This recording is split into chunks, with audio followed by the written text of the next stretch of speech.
Let's understand about Copado pipeline. Copado pipeline provides a high-level overview of all the orgs for your project. So, what is a pipeline?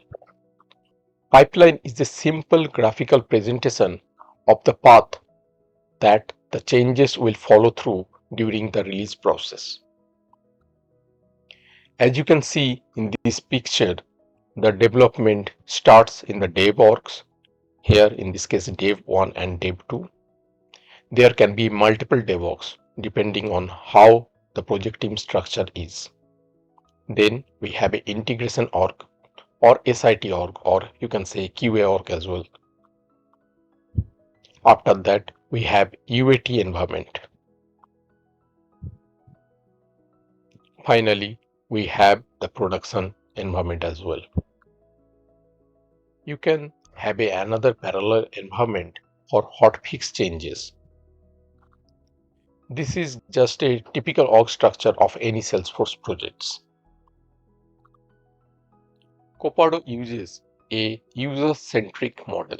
That means user story is an agile model which contains the requirement to be implemented by the developers.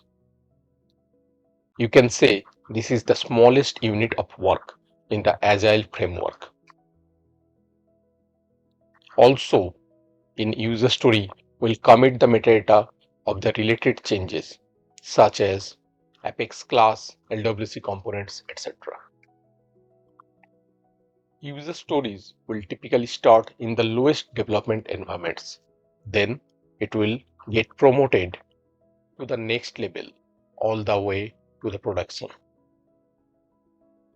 You can see this org path described in the pipeline. Also, you can see how many user stories are being deployed from each environment.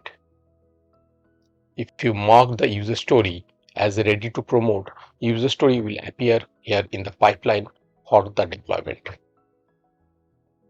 You can see the arrow marking here. If a user story is marked as ready to promote, it will show here.